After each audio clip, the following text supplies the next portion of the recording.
Now, the BuckeyeXtra podcast with Rob Oller, Bill Rabinowitz, and Joey Kaufman from the Columbus Dispatch. It's a big game on Saturday. Welcome back to the BuckeyeXtra football podcast. I'm Joey Kaufman, joined by Bill Rabinowitz and Rob Oller. The unbeaten Indiana Hoosiers come to the Horseshoe on Saturday, and the winner will be alive in the Big Ten Championship game race, and the loser, if it's Ohio State, will be eliminated. So those are the clear stakes for this week. Should be a fun game. I never really thought the Big Ten Championship would go through Indiana, but here we are. I think the Hoosiers are pretty good, and we're going to talk about the matchup that we have on tap for you all. Yeah, I mean, just as everyone expected at the beginning of the season, the big late November game would not be Michigan, it'd be Indiana. Kurt Cignetti is going to be the national coach of the year, and it might be unanimous. I mean, what he's done at IU, they've never been 10-0. They've never won 10 games in a season. And here they are. Now, critics or skeptics will say that they haven't played anybody, and skeptics will be correct. They haven't played anybody that's good.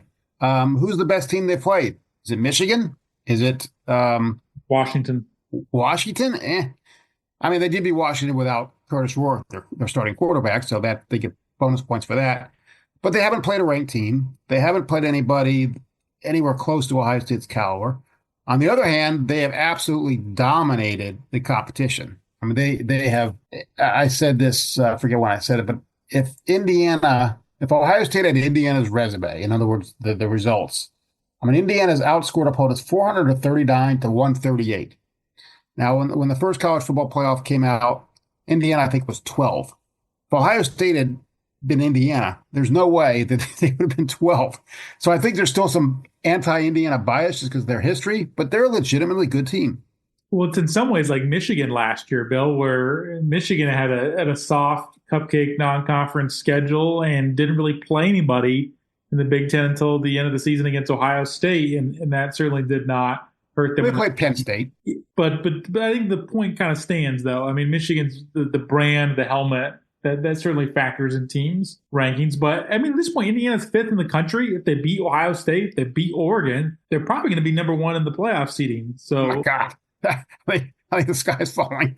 And, I mean, that's what's at stake here. A trip to Indianapolis, a trip to get Oregon because they clinched a spot in the title game. And I think whoever wins this game is going to have a shot to not only win the conference, but to play Oregon again. And the winner of that game will probably be the one seed, either them or the SEC champion.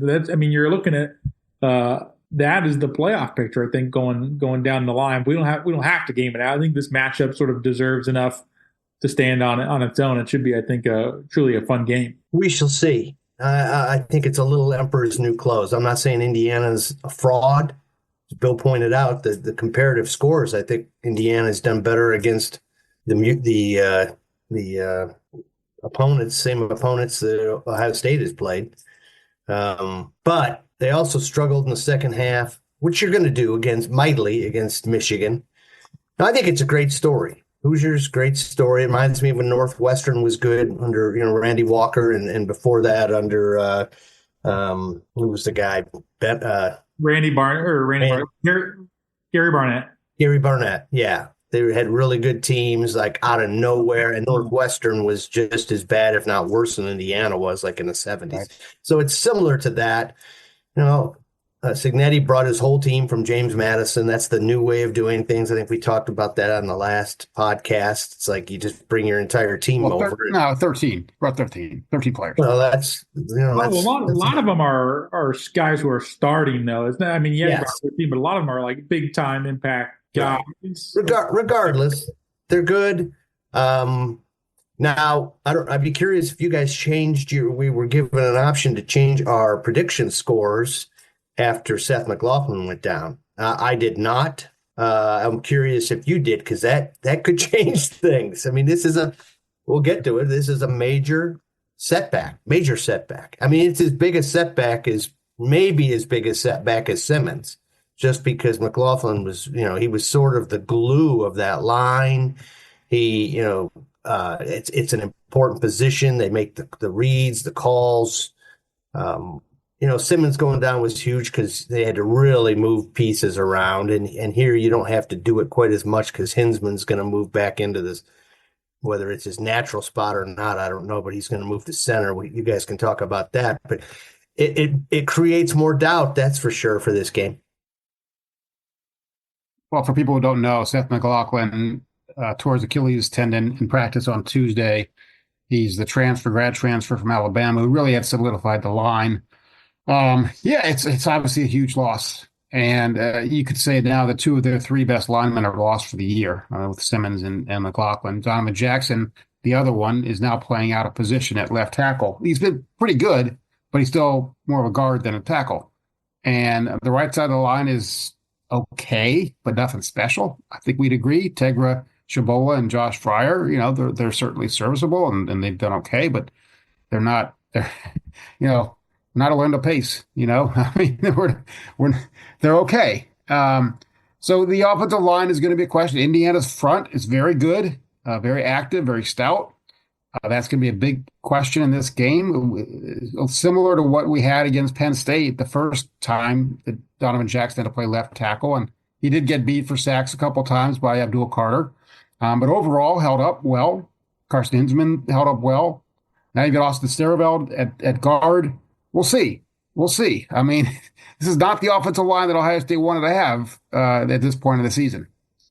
No, and I think the real tough part for Ohio State is Seth McLaughlin was playing at a really high level this year. He was on several midseason All-American teams. I think there was a good chance that he was going to finish as a first-team All-American on one of the ones recognized by the NCAA. And there was a chance he was going to get for the Remington Trophy. So he was playing at a high level. I do think what's maybe the upside, not the upside, but the positive side for Ohio State is they have better depth in the interior of their offensive line than at tackle. So when they lost Josh Simmons, that was a difficult spot because they ended up in a situation where they had to move Donovan Jackson out to left tackle. They truly did not have a great option behind Josh Simmons at left tackle. They're better positioned to withstand the loss of McLaughlin at center. But then on the other hand, he was playing at a high level, so you don't want to lose anybody who's an All-American. That's I think where things stand on the interior. Did it change your pick? Did you change scores? It didn't change mine. I picked Ohio State to win. I think maybe even cover by 2 touchdowns. I think that's what I had. 30. I didn't change because of laziness. 21 somewhere. What'd you have? 34-21 maybe. Okay, I think I had 38-24 maybe. Which I will say I am 0 for 2 in picking Ohio State in top 5 matchups this year. I thought I picked them to win at Oregon. I picked them to lose at Penn State. So so did I. So did you, right, Rob? I picked them to lose. I picked them to win Oregon, lose Penn State. So I'm 0 for 2. I picked them. I think my pick was like 33-17, something like that. Maybe the 33 is a little ambitious given the injuries, because I just don't know how the running game is going to be. I mean, if they just if you can't run the ball and you just have to rely on the pass, that changes things. So we'll see. I think again, we're all 0-2 on top 5. So when we all picked Ohio State, and mainly because it's home and because Ohio State has more talent, supposedly. So our picks, I just want to make sure it's correct for the record. But Bill, you picked Ohio State 38-24 over Indiana. I picked Ohio State 34-21 over Indiana. Rob, you picked Ohio State 33-17 over Indiana. There you go. Yeah, I wouldn't be surprised if it's closer. I just think Ohio State's I think Ohio State's defense is legit, except for maybe a few pieces on the in the secondary on the island. Yeah, so I think the problem, as it's been shown, is teams scoring against them. What Penn State had, 13? And Oregon had, 32? Yeah. And Oregon is the only game the defense is averaging 10 points a game, That's what I'm saying. So Indiana does Indiana have Oregon's offense? I don't think so. No, not quite. They don't. So, maybe it'll be in the 20s. I don't see it. I think they're going to rally. I think we'll see. Will Howard's getting better every week, and and that's going to be a key. I guess the McLaughlin injury did not dissuade me from picking Ohio State this week. I do think they'll be in a sort of rallying spirit. I think they can get together enough to win this one game. I have more long-term concerns with losing him because you get into a situation now where you have to play Michigan, maybe you play a conference title game, and then you play at least, if you're trying to win a national championship, you got to play at least 3 playoff games. So it leaves you on really thin ice as far as your depth there. And just being able to hold up over a multi-game stretch, I think it's going to be okay this week against Indiana. And statistically, Indiana's defense looks good, but the quality of offenses they have faced is really low. I mean, if you want to get into the nuts and bolts of their schedule, it is a soft schedule, but it's especially soft in terms of the offenses that they face. I think to this point in the season, they've played better quality defenses. They played Nebraska and Michigan. Both of those are decent defenses, but they have not really played any sort of offense that has a pulse. Just as a sort of a breakdown, the average SP plus rating of the offenses they faced this year is 100. The average SP plus defensive rating that they've faced is 55th. So I'm more of the feeling that Indiana's offense, I think, is a little more legitimate with Curtis Rourke, and just based on the quality of opponents they face on the defensive side of the ball. But this is going to be an offense that Indiana's defense has not seen anywhere close this season. How many points they score against Michigan? 20 to 15. They did nothing in the second half.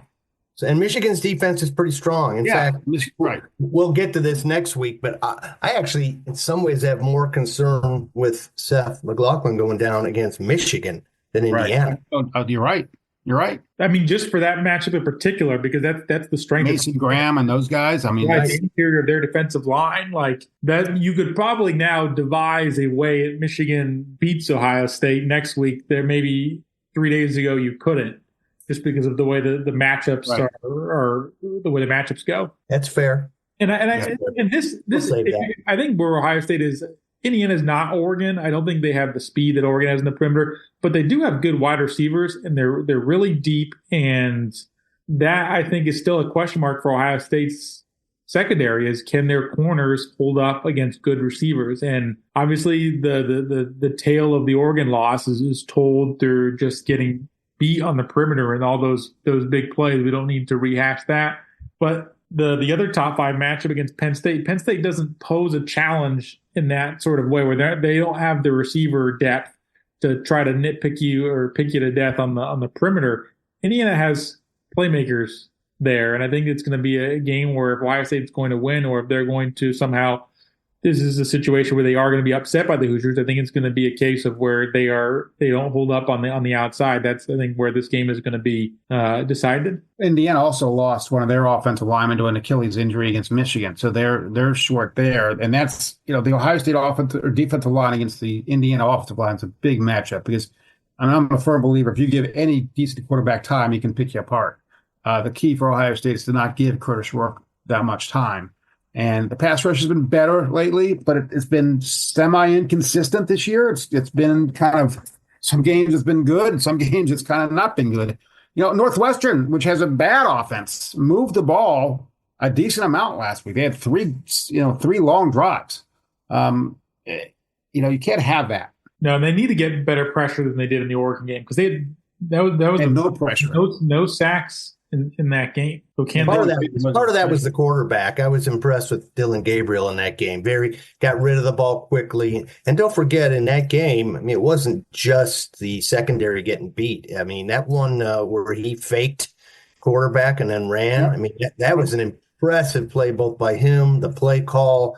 I think there was a missed tackle or a missed assignment on Ohio State's part. So you just can't have that kind of thing happen. I think they got to get off to a pretty decent start, Ohio State Saturday. I think it starts key for both teams. I mean, if Indiana comes in there and they take an early lead, then their confidence will grow and takes the crowd out of it. Ohio State gets ahead, then, I can see Indiana saying, okay, we're Indiana, they're Ohio State. Crowd gets into it.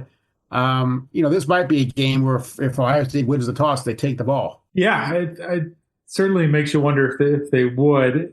To your point, Indiana's just not been in a lot of games this year where they've had to play the back and forth. And that was a factor in why I picked Ohio State to win this game. Is they've been, I think, battle tested where they've had to be resilient. They've been in some tough situations. You think about the situation at Penn State where they had to hold Penn State at the 3-yard line. I mean, those are some moments in the game where you need to just sort of will yourself to a win. Ohio State's had that.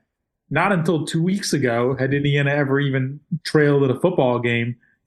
When they got behind Michigan State 10-0 early, they were also behind early in the first quarter against Michigan last week. But they've been in so few situations where they've had to absorb someone's haymaker and respond that where Ohio State does get up on them early, I think it puts a lot more pressure on Indiana. I'm still stunned that Indiana is doing this. I know. Yeah, I know. I talked about too. the transfers. It's like it just does not compute. But then you look at the scores and you go, well, if you take out the anti-Indiana bias just because of their history, you go, this is a hell of a team. Are you? Right? I mean, if Ohio State was doing this to teams, you'd say that's the best team. Oh no, I agree. It's just it's a bit of a mind blower having seen. Now that said, I did cover the late '90s when Indiana beat Ohio State. I mean, those were some late '80s, not '90s. Oh, it was '80s. Yeah, late '88. Oh gosh, that ages me. Yeah, late '80s, and they beat them, and then there was a tie in there too. So I mean, Indiana hasn't been awful always. They've been bad, but not awful. 4 years ago, they came to the Horseshoe, ranked ninth in the country with Michael Penix Jr., and I believe at the time they were unbeaten. Don't get me wrong. So I think for this coaching staff, at least, they've gone up against Indiana, where you look at the ESPN ticker or the score or the record, and it looks pretty good. Yeah, is the part it should be a decent game. Is the part to you that's remarkable just the fact that Indiana is 10-0, or the way they've gone through their opponent? Yeah, both. Yeah, both. But the way I think that's what people are missing. They've taken care of business impressively. To me, that's the remarkable thing is you can't chalk it up to they've gotten lucky in these 3 or 4 one-score games where they're 4-0 and games decided by a touchdown or less. The games are being decided by an average of 30 points. They have just steamrolled the competition, whatever you want to make of it. Yeah, all you can do is play the teams that are on your schedule, right? Impressive. I mean, they don't have any control over that. Well, they did make their non-conference. Well, other than the non-conference, they were going to play Louisville this year, and they got rid of Louisville and put in an FCS school. So I think they do actually deserve some flack for that. But I don't think they knew maybe they had a playoff team in the making. That was an administrative decision made in previous years. Right. Where's Ohio State improved? What impressed you? I mean, not to look back at Northwestern, but going into this game, where are they really clicking? Will Howard looks like I thought that was his best game last week. I mean, statistically it was just kind of okay, but we saw the throws. He made some hellacious throws, just some right on the money throws. The deep balls were on target this time. No turnovers by him. I mean, I think look, quarterback's almost always the key. He's the key. He's got to play well, but he has played well. Look, we've talked about this plenty. He's given Ohio State almost everything they wanted from a quarterback. The deep throws have been a bit of an issue, but it's ding. It's not a critical flaw. And I think if Ohio State can get the run game going with this makeshift offensive line, that'll just be huge. That'll just open things up. I look for Jeremiah Smith and Emeka Egbuka to have big games. I think they need to have big games. Indiana's going to score some points and put up and gain some yards. I mean, this is not going to be not playing Purdue here. So the offense has to show up and the offense has to make some plays. The pass rush, I think, has looked better in recent weeks. Maybe that's due to the opponent having played Penn State and Northwestern, but they talked several weeks ago about re-engineering the defense in the aftermath of the Oregon loss. I think a big issue for them in some of these matchup games has been the inability to get to the quarterback. 0 sacks against Oregon. You only had 2 against Penn State, but I think for that game and the amount of time Penn State was dropping back, that was actually not bad in some ways. But you look back last year against Michigan, 1 sack. You look back in 22 against Michigan, 1 sack, and 21 when they played Michigan in that loss, no sacks. Oregon in 21, no sacks. So can they get to the quarterback? Can they get pressure? They've blitzed more in recent weeks. 50% of the snaps or dropbacks against Northwestern, they blitzed, according to Pro Football Focus, against Purdue. It was 62.5% of those dropbacks, and maybe that was a chance to feast on some weaker competition. But that to me, I'm curious, is just how much pressure will Jim Knowles try to bring against Curtis Rourke, because he's as efficient as any quarterback in the country when you give him time, even accounting for all the snaps. He's number one nationally in EPA per dropback. So he is somebody who can pick you apart if he has a clean pocket. And this is going to be a test of the pass rush as well as Ohio State's corners. I was impressed with Sonny Styles. I thought that was a big step up. That was important. That was important for Ohio State to see and have happen. I know it was Northwestern. His offense is not very good, but Sonny Styles, 2 sacks and a He had the pass breakup where they he had 2 pass breakups. He had the first pass breakup where Northwestern tried to do a throwback to the quarterback. And then his second pass breakup looked like it could have been a pick. And he looks I agree with you. He looks much more comfortable at linebacker than he did when we watched them against Michigan State in that Big Ten opener, where it felt like he couldn't cover their tight ends. He's much more, I think, capable in that regard, both as a blitzer and both in pass coverage. And Day said today on his radio show that he thought Arvell Reese played his best game of the year against Northwestern. So, Cody Simon's solid. So I think Ohio State on defense doesn't have any glaring weaknesses if Denzel Burke plays the way we know Denzel Burke has played in the past, and not the Oregon Denzel Burke. And Igbinosun keeps his hands. That's right, Mr. Rabinowitz, right? I mean, if he he's like Lester Hayes. That's an old reference. Nobody's going to get that reference, Robo. Nobody. Lester Hayes was a cornerback for the old Oakland Raiders who used to put what was that stuff he put on stick 'em on his hands? Yeah, he put the stick 'em. Yeah, they outlawed it. They outlawed it because he'd put stick 'em on his hands. So I mean, he's gonna get his 50. He's gonna get his. It's at this point more likely than not, in my view, that he's going to get his pass interference or holding call. Is that a prop bet? Do they have that? It's almost as a prop. Not allowed. Not allowed anymore. No prop bets. Okay, I don't bet. But I think he's probably going to get flagged. I mean, and he has a rep now, and I think officials know that. They go over the stuff, and regardless, you basically need your 2 corners from here on out to play better, smarter than they have. And you're going to need them to be good at the catch point in particular. That's something that Indiana does well. Some of the Ohio State guys talked about that during interviews on Wednesday night, how good they are at the catch point and going up and getting balls. Indiana throws a lot of back shoulder fades. And so a lot of it's going to come down to the corner just winning in those one-on-one matchups. And I think Davison Igbinosun has some swings where you're going to get flagged for it, but he'll have the plays like at Penn State where he's able to make that interception.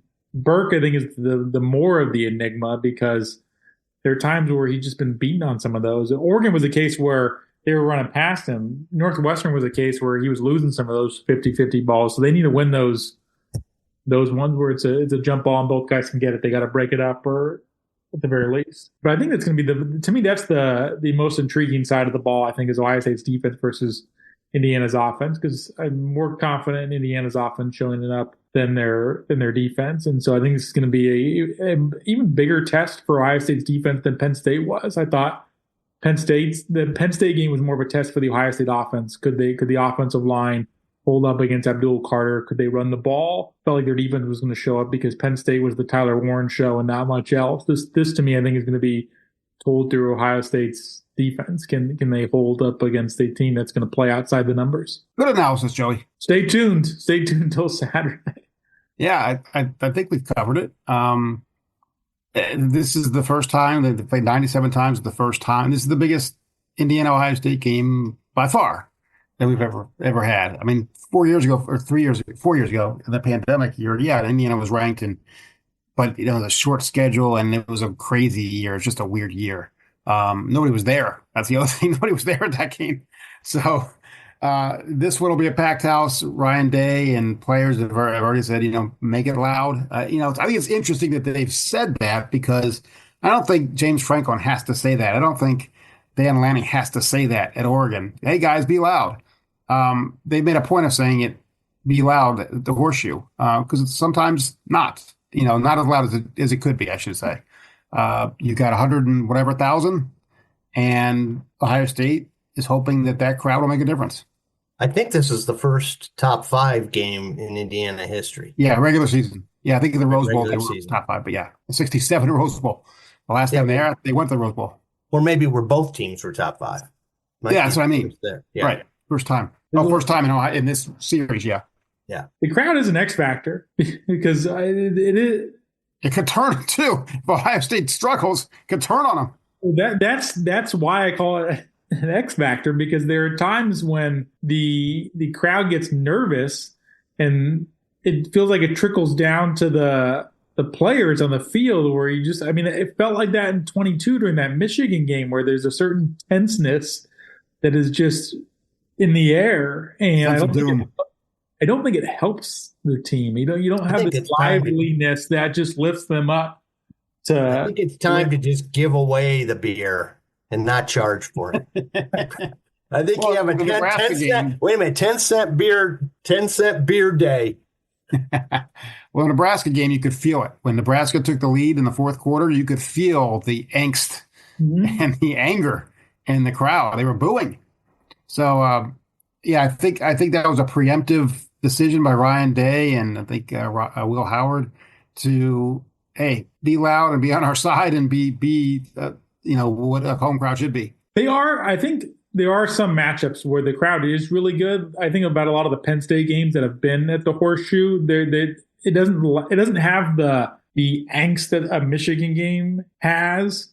So I think those games like Penn State, Notre Dame, Michigan State, when they're good, the crowd can be very uplifting. And maybe Indiana is in that category, or is Indiana going to be in the Nebraska category where people get nervous if they fall behind? So that to me will be what are the vibes like? I think the crowd needs to help them out. But we'll see. It should be fun. Looking forward to it. We'll obviously it's going to go a long way toward all of the postseason goals, Big Ten championship, college football playoff. We have more on our site at dispatch.com. Thanks for joining us on this preview edition of the BuckeyeXtra Football Podcast. That was Bill Rabinowitz, Rob Oller. I'm Joey Kaufman. Thanks, everybody. Be sure and subscribe to the BuckeyeXtra Podcast in the iTunes Store, the Google Play Store, or on Stitcher.